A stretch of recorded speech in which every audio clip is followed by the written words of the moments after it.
Hey everyone, I'm from Austin, Texas, and I'm about to share my dating experience, specifically my first and last Hinge dating experience. And yeah, I got banned, and I'll let you know the details about that. It sucked, it was unjustified. Okay, so I met this girl on Hinge. Her name is Crystal. Here's a picture of her, and I like this was my favorite of all the pictures, and I thought that she was really pretty. We matched up. I haven't had much success in the past, so this time I put it all out there. I upgraded my profile. I put in a lot of work, and we matched. And then I got her number. We exchanged numbers, and we ended up talking on the phone. Maybe like 2 3 days later, uh, we talked for 6 hours, over 6 hours. Uh, we stayed up to 3 o'clock in the morning, and that was great. One theory is that like we're both lonely, like we're both like starved of the opposite sex, like of romance and attention and validation. So therefore, it's like it's exciting, right? It's like, okay, she's talking to a potential male interest, and then I'm talking to a potential female interest, which is why we stayed on the phone so long. And it was, pretty exciting, and we had a lot of similar values and interest, and she was easy to talk to. And I was like, I think this might work. This is great. She's hitting all the green, green flags. And so 2 days later, we go on the date. And so I told her my plans. And then that morning, which was a Sunday, June 8th, we I was so anxious that I ended up getting a pimple, and I never get a pimple, but I was just so anxious, so worked up until then, and so I had a pimple. I was self-conscious. I didn't have, I would have preferred to have more time, at least a week, to prepare mentally and even physically, like physically go and check out the location, make sure I got everything lined up as much as possible. I really put in a lot of effort into the short amount of time into this date. And, I'm just putting my best foot forward. And that morning on Sunday, I wanted to go to church, and it was a new church. And I did not get any sleep that day. I woke up at 3 o'clock in the morning, and it was pretty awful. And I just felt very tired. And so I was like, no, I'm not canceling. I'm going to go through with this, because the next day she had to go to Mexico. She was going to be gone for 5 days. I didn't want this opportunity to pass me by. So I was like, okay, I'm going to do this. And, I'm sure she felt excited, and, it was like, okay, we're going to meet up, and we're going to, so here's the plan. First, we were going to, we were going to go to Olive Garden. But before, like right next to Olive Garden is Zookeeper. And we're going to stop there, and we're going to check out the exotic pets. And she likes like spiders and insects and all that stuff. She was telling me on the phone that she's like really weird and everything. So I'm like, okay, cool. So on the day, she shows up 8 to 10 minutes late. 8 to 10 minutes late. That already sets the tone. Like, oh gosh, like that's like, I was expecting her to get there like 5 minutes till. Like that would have impressed me. Like, oh yeah, she's on. I really like it when people are on time. Now, I was so hot. I was in pants. It was, hot like it is right now, really, really hot. And so I, you know, I was like, huh. And then she came, and I was like, oh, are you Crystal? And she's like, yeah. And she had like kind of a shy demeanor. And so I gave her a hug. I felt there was a little bit off. Like it was like she was really, really anxious and nervous. And I gave her flowers. I had made special flowers that I gave to her. I'll let you know about that later on. But we go inside here, and we spend about maybe 20, 25 minutes looking at all the, reptiles and everything. And then we go to Olive Garden. And so here is Olive Garden. And we go to Olive Garden. And as we're walking to Olive Garden, I'd like to hold her hand. So I go and I try to grab her hand, and then I kind of like looked at her and was like, you okay with this, And she kind of got a little bit startled. I could tell like she was like, oh, okay. But we had talked on the phone prior. Like I tried to gauge her like comfort and intimacy level. Like, are you okay, cool with someone, holding your hand and things like that. So anyway, she let me hold her hand, and then she was like, on the way over there, she was like preoccupied, trying to tell me like, you sure you don't want to move your car? You don't want to move your car? I'm like, no, it's fine. I don't want to get in my car. And so, I wanted to hold her hand as I walk her into Olive Garden, and I'm going to open the door and everything. And I did. And, they were like, oh, we don't really have a booth ready. But then there was like 6 empty booths. And so we sat in the corner. And Olive Garden is weird because other restaurants have good lighting, but Olive Garden, they have like dim lighting. And yeah, it could be kind of romantic, but it's really like, it doesn't put us, I don't really think it puts us in a good light. And it's really, really dimmed, And we're in the corner, and she's staring at like a wall behind me. And like, I don't know, there's pros and cons to like a dinner date, but I wanted to have I've never had a traditional formal date. And so I wanted to try it. I want, if I die, then I'm happy that I got the opportunity to go on a traditional formal date. And so this happened, and long story short, I pulled out a picture. It was a topic of a location, and I tried to make conversation. I tried to, I don't remember, like there was a lot of things that we talked about, and it wasn't really memorable. And so that's how like, oh, maybe it wasn't all that good, But I really put my best foot forward. I really tried to get to know her. And it's not my responsibility to regulate her emotions. Like if she's uncomfortable, she needs to like manage that. And she needs to also bring something to the table as well. She needs to as well try to attempt to make the space between us as comfortable as possible and as exciting as possible. If she's bored, then she has opportunity to change the flow of the conversation and everything. And so, I ended up paying, and I thought she was going to be like, no, I got it. I'll pay for my part. And, that's kind of a good sign, right? Like, it's like, okay, well, at least she isn't like, going Dutch, being like, no, I didn't really have an okay time. I'll just pay for my part, So it was like, I paid, and I even tip, which I don't really normally tip, but I did. Because you never know. Like, you never know if like a woman is going to be like, oh, you didn't tip, so I'm not going to go on a second date with you. So I was like, okay, I was so anxious. I could not eat my food. I was so anxious, so tired, so burnt out, and then we got, what was it, salad. And I was so confused because I normally take Olive Garden to go. And so they give me it in like a little packet.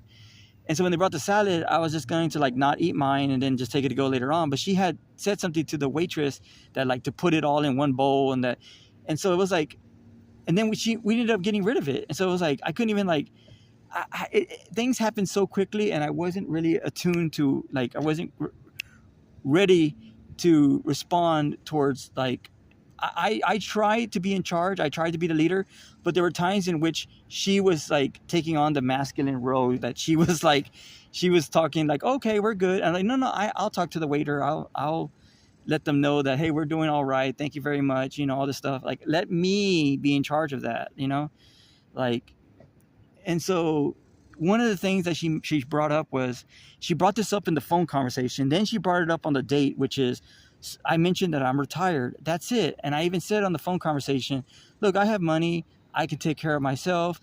If you're working, great. You take care, later on, you negotiate, finances, things like that. But it's like, she brought it up again. And that kind of, it did annoy me, but it just kind of like made me uncomfortable. I was like, why are we talking about this? Why are we talking about my finances? Like, I see it as inappropriate. Like, it's not fun. I don't want to talk about that. And so I was just honest. I said, look, here's my finances. Here's my situation. I am retired.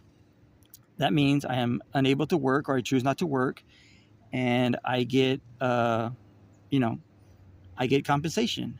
I, you know, I due to medical illness, due to medical condition. I don't really want to talk about my medical condition, especially not on a first date. Especially maybe not with her, maybe with someone else. Maybe, I don't know, but like, I am pretty open with my health. It's just at that time, I kind of just I didn't want to lead with that. I just wanted to say, look, I'm more than my health, and that I'm a good person. I'm so many great qualities. You know, I'm intelligent, I'm compassionate, I'm self-sufficient, I'm financially stable, I have no debt, I have no criminal history. Obviously, you matched up with me because you said, hey, I'm good enough, right, to get to know.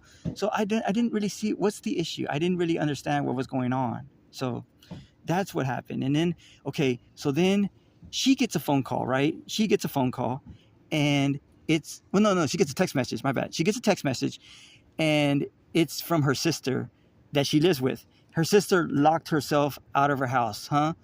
The irony, like it's like my mom was like, maybe she went to the bathroom, and then when she came back, she like, she like came up with this idea to just try to like leave or whatever. And it's like, no, I'll give her the benefit of the doubt. But it's like, why? Wait, your sister, like. And so then it's like, okay, I gotta go now. Like, she was like really upset, and then she was like, I gotta go, and so then just when the talking, like just when we were getting more relaxed and we were like getting more intimate, then it's like, okay, I gotta go. And so then I was like, okay, I'm gonna walk her to her car. And I'm being truthful, I had this plan from the very beginning that I was gonna go for the kiss, unless something horribly went wrong to where it's like, oh my God, this woman is crazy. I was going to go for the kiss, but this is how I was going to do it. Okay, I was gonna do the lean. I was gonna do, okay, walk her to her car. There she is. Hey, I had a great time. I'd love to do this again. I have many more ideas. I hope you have a safe trip home. I lean in, right? I lean in and lean in like maybe 60 to 80% of the way. See if she leans in, and then just a little kiss. It's just a sign of affection. A lot of times, friends, family, kiss. It's no biggie, right? She was kind of like, she had her hands full because she had like a drink and the food and the flowers and everything. And okay. And then she even made a comment that like, oh, red roses aren't her favorite. And I was over here like trying to get nothing but red roses, but I couldn't find red roses. So I ended up giving like colored roses and, okay. So then I was waiting for her to like give me her attention. Like, is this how you want to end the date? Like, do you want to just like be all scatterbrained and just drive off mad and everything? It's like, I'm not going to see you for a while, if ever. Like, let's end on a good note. And so she just wouldn't turn, her body language, she wouldn't turn towards me. And I was like, look, I'm just going to ask. Like, when in doubt, ask, give permission, just say, hey, that's what I'm wanting. If you want something, ask for it. That's what I did. I said, hey, can I kiss you?